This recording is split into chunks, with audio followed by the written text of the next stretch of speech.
Hello guys, it is me, the Tank Index here, and today we're going to talk about the tanks used in Palestine. Yes, Palestine, aka the Middle East, slash, I guess, North Africa, depending on how you define it. In World War One, a lot of people think that tanks in World War One only really saw service on the Western Front, and of course with prototypes like the Tsar tank on the East. But that's not actually true, because tanks take part against the Ottoman Empire down in Palestine. So onto sort of the prologue of the story. In December 1916, 4 male and 4 female Mark I tanks were refurbished at a factory and then sent to Bovington. From Dorset, it embarked to Palestine under an order of Major Norman Nutt as a detachment of the E Tank Battalion. They sailed from Avonmouth on the transport ship Euripides. Originally, they arrived in Egypt. The 4 tanks were brought to Palestine via railroad, as was common at the time.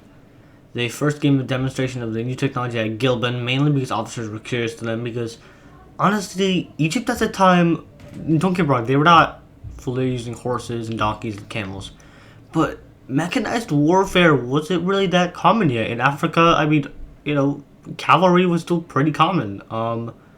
Yeah, horses would be used in Africa even somewhat in the Second World War. I mean, they were just sort of the thing, especially with the British. So in Egypt, a lot of them still use horses for warfare. And the idea of this big, 28-ton tank, this giant machine of war, they were curious to them. So, they gave them a demonstration. After traveling to Khan Yunis, which is about 15 miles south of Gaza City, some people there actually thought they were instructional tanks sent accidentally, which has actually become sort of a rumor there. But that doesn't make sense because they weren't really instructional tanks. The Mark IIs, which technically took service, and the Mark IIIs, which did not, were made as instructional tanks, but the Mark I was meant for combat, and that's what it was sent here for. And the Mark I was the only tank in service at the time as well. So the only possibility is they were sent to fight. As for their initial actions, they arrived too late to take part in the original offensive against Gaza, which, by the way, interestingly, is still the oldest city in the world with a growing population, though obviously city that old, it's just natural that it has been rebuilt a couple times. In 1917, I mean, this city was just incredibly well defended by the Turks. A second battle with Turks was scheduled for April 17th, with 6 tanks planned, though only 2 of them took part. One tank did complete all the tasks it was given, while War Baby, seen above, was, obviously you can see it was just ravaged by artillery. I mean, this tank is absolutely destroyed. It's actually pretty interesting why it failed. So the British commander there was General Sir Archibald Murray, as you can see here. He was one of the more senior officers who thought they knew how tanks worked and how to use them based off largely unmechanized prior experiences, mainly such as cavalry. Which it seemed just as the Turks were about to give up and retreat from Gaza, he ended up calling off the attack because he was basically a timid old general like many were at the time. I'm sorry that this little piece was cut out. He was really one of the more timid generals at the time, which was a symptom of a lot of World War I generals, honestly. He didn't want to rack up huge casualties because of the Western Front, and so he kind of played it safe and just retreated because he thought it was a failure already. On April 17th, the battle was resumed with a second tank assault planned, with all 7 tanks left taking part. Apart from actual combat, they were also transporting things around.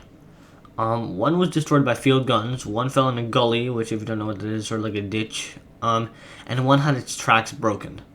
The battle was called off and labeled as another failure as, the British expected the Turks to kind of be terrified of the tanks, sort of like the Germans were in the initial usage. I mean, when the tanks were initially used in the Western Front, the Germans literally couldn't figure out how to kill them for a while.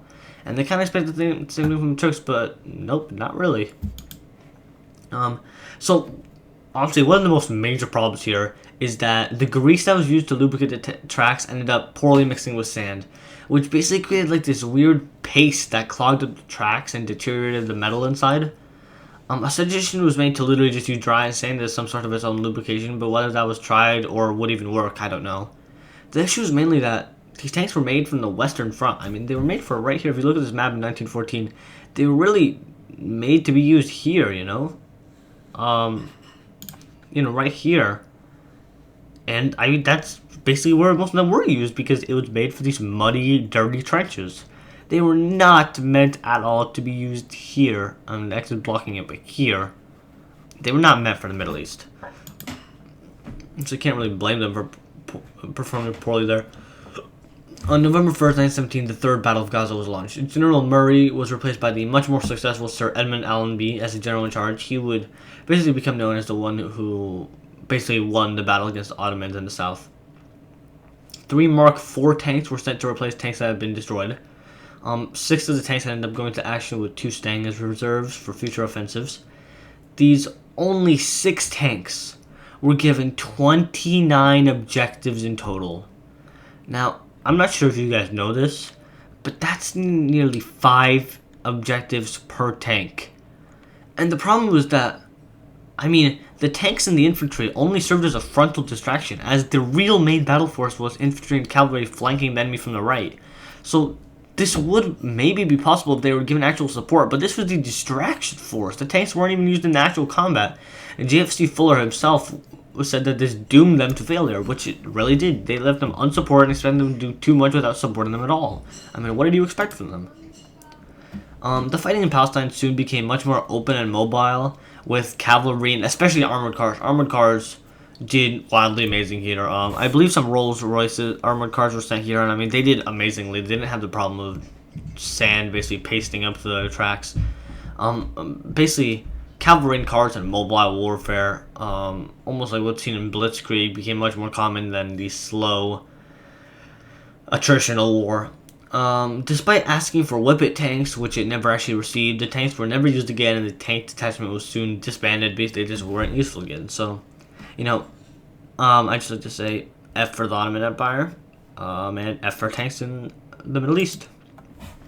For the final assessments, honestly, deploying these tanks in the Middle East was just a horribly stupid idea. Mark I tanks were prone to engine failures in the Western Front. That's not even taking car a hot desert, with the sun beating down and overheating the inside is even worse. It was designed for these muddy, dirty trenches, not sand. Not to mention leadership either had no idea how to use them and used them wrong, or overestimated them and left them unsupported, which led to their devastation. The only benefit it really did was give experience on how to use the tanks in the desert, which would obviously become vital in World War II in North Africa. But that would have happened regardless. Italy with the Fiat 2000 in Libya, French FTs in the large French colonies, and even the Spanish used tanks in Africa in the interwar years anyway. So the experience they did provide was honestly useless. Besides, they moved from the springless flat tracks anyway to actual suspension, so the information on how to deal with sand and greasing those tracks wasn't even useful anymore, because you'd still switch to an entirely different suspension system where that information wouldn't really apply. So these tanks were really useless in the end, and just a waste of Mark 1s that could honestly be in museums today. I don't even think any of these tanks even survived, which is quite sad. But I hope you guys enjoyed the video, and I will see you guys next time. This is the Tank Index out. Next time, I will be talking about the Marienwagen, which is the last World War I tank we'll be covering, at least I think. So, see you all then.